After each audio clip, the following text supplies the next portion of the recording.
प्रकार की प्रतियोगी परीक्षाओं की तैयारी ट्रिक्स और इजी मेथड से करने के लिए सब्सक्राइब करें हमारा चैनल और साथ में लगे बेल आइकन को भी प्रेस कर दें, जिससे कि हमारे आने वाली वीडियो का नोटिफिकेशन आपको मिलता रहे। और अगर आपको वीडियो अच्छी लगी तो लाइक तो बनता है और वीडियो को दोस्तों के साथ जरूर शेयर करें। अगर आपका कोई सुझाव और कमेंट है तो कमेंट बॉक्स में कमेंट करें। हम लोग क्वेश्चन आंसर देख रहे हैं। इसमें लघु उत्तरीय प्रश्न देखेंगे, इसके बाद दीर्घ उत्तरीय प्रश्न देंगे, इसके बाद इसके न्यूमेरिकल्स के बारे में पढ़ेंगे। तो पहला क्वेश्चन कह रहा है अपसारी, समांतर और अभिसारी किरण पुंज से आप क्या समझते हैं। इसको कैसे लिखिएगा। अपसारी किरण पुंज, इस प्रकार की किरण पुंज में प्रकाश की किरणें एक बिंदु से निकलकर फैलती चली जाती है। समांतर किरण पुंज, ऐसी किरण पुंज में प्रकाश की किरणें एक दूसरे के समांतर होती है। अभिसारी किरण पुंज, इस प्रकार की किरण पुंज में प्रकाश की किरणें एक बिंदु पर आकर मिलती है या मिलती हुई प्रतीत होती है। और तीनों की आकृति यहाँ पे दी हुई है कि अपसारी किरण पुंज क्या है कि एक बिंदु से निकल कर फैलती चली जा रही है और समांतर जा रही है और एक ही बिंदु पर ये मिल रही है। ठीक है, अगला है क्वेश्चन, पारदर्शी, पारभासी और अपारदर्शी पदार्थ में अंतर स्पष्ट करें। तो वे पदार्थ जिनसे होकर प्रकाश आसानी से पार कर जाता है पारदर्शी पदार्थ कहलाता है, जैसे कांच, पानी, हवा इत्यादि पारदर्शी पदार्थ है। वे पदार्थ जो उन पर पड़ने वाले प्रकाश के एक छोटे से ही भाग को अपने से अंदर से होकर जान जाते हैं पारभासी पदार्थ कहलाते हैं, जैसे घिसा हुआ कांच, तेल लगा कागज, ये सब हो जाएगा। चलिए, उसी तरह वे पदार्थ जिनसे होकर प्रकाश वे पदार्थ जो प्रकाश को अपने में से होकर नहीं जाने देते हैं अपारदर्शी पदार्थ कहलाते हैं, जैसे लकड़ी, लोहा, पत्थर इत्यादि हो जाएगा। अगला क्वेश्चन कह रहा है परावर्तन के नियम को लिखे। तो परावर्तन का नियम आप पढ़ चुके हैं, उसको लिख सकते हैं। तो लिखेंगे परावर्तन के दो नियम होते हैं, आपतित किरण, परावर्तित किरण तथा आपतन बिंदु पर खींचा गया अभिलंब तीनों एक ही तल में होता है और आपतन कोण परावर्तन कोण के बराबर होता है। ये दो नियम होते हैं।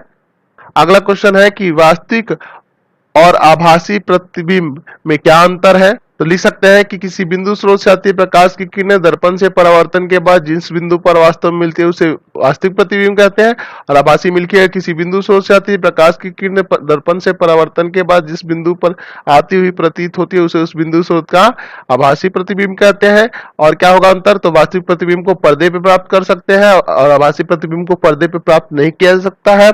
उसके बाद लिख सकते हैं कि वास्तविक प्रतिबिंब हमेशा वस्तु की अपेक्षा उल्टा होता है और आभासी प्रतिबिंब वस्तु की अपेक्षा हमेशा सीधा होता है। अगला क्वेश्चन है कि समतल दर्पण द्वारा बने प्रतिबिंब के किन्हीं तीन विशेषताओं का उल्लेख करें। तो लिख सकते हैं समतल दर्पण द्वारा बने प्रतिबिंब की निम्नलिखित समतल दर्पण पे बने प्रतिबिंब की निम्नलिखित विशेषताएं हैं। पहला, प्रतिबिंब दर्पण के पीछे बनता है। प्रतिबिंब का आकार वस्तु के आकार के बराबर होता है। प्रतिबिंब वस्तु की अपेक्षा सीधा होता है। प्रतिबिंब पार्श्विक रूप से उल्टा होता है। प्रतिबिंब आभासी होता है और प्रतिबिंब दर्पण से उतना ही पीछे बनता है जितना वस्तु दर्पण के आगे रहता है। इसमें से कोई भी आप 3 पॉइंट लिख सकते हैं। अगला क्वेश्चन कह रहा है कि अवतल दर्पण और उत्तल दर्पण में अंतर बताइए। तो आप दोनों का परिभाषा लिख दीजिए कि जब किसी दर्पण को बाहर से रजित किया जाता है तो वो अवतल दर्पण बनता है और अंदर की तरफ से रजित करते हैं तो उत्तल दर्पण बनता है। यानी कांच के एक टुकड़े को बाहरी तरफ से रजित करने से अवतल दर्पण बनता है और जबकि टुकड़े को भीतरी तरफ से रजित करने पर उत्तल दर्पण बनता है। ठीक है, अगला कार्य गोलीय दर्पण की वक्रता त्रिज्या से आपका क्या तात्पर्य होता है। तो यहाँ से आप उसकी परिभाषा लिख सकते कि गोलीय दर्पण जिस गोले का भाग होता है उसकी त्रिज्या को दर्पण की वक्रता त्रिज्या कहते हैं।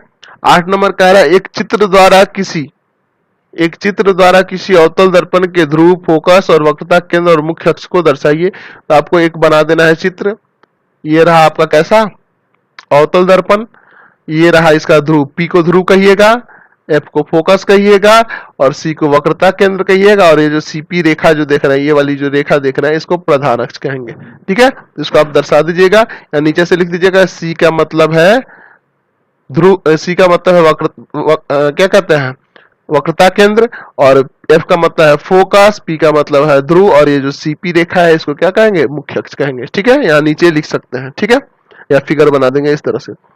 9 नंबर में कह रहा है कि उत्तल दर्पण का उपयोग वाहनों में साइड मिरर या पीछे देखने के आईने में के रूप में किया जाता है। क्यों किया जाता है इसका उपयोग, तो आपको पता है कि उत्तल दर्पण में प्रतिबिंब वस्तु से बड़ा बन जाता है, आवर्धित बनता है, इसलिए दूसरा रीजन है कि वो हमेशा कि उसपे प्रतिबिंब कैसा बनता है, वस्तु कहीं भी हो उससे प्रतिबिंब हमेशा सीधा बनता है। अगर अवतल लगाइएगा तो प्रतिबिंब कभी सीधा हो सकता है, फोकस और ध्रुव के बीच में होगा तो सीधा होगा, बाकी समय उल्टा हो जाएगा। तो इसलिए गड़बड़ ना हो, इसलिए इसमें क्योंकि इसमें हमेशा प्रतिबिंब सीधा ही बनता है, इसीलिए इसका इस्तेमाल किया जाता है। तो इस वीडियो को यहीं पे एंड करते हैं। अभी इसमें आपको हमारा चैनल अच्छा लगता हो तो चैनल को सब्सक्राइब करें, बेल आइकन दबाएं, ज्यादा से ज्यादा दोस्तों में शेयर करें और कमेंट बॉक्स में लिखें कि हमारा वीडियो आपको कैसा लगता है।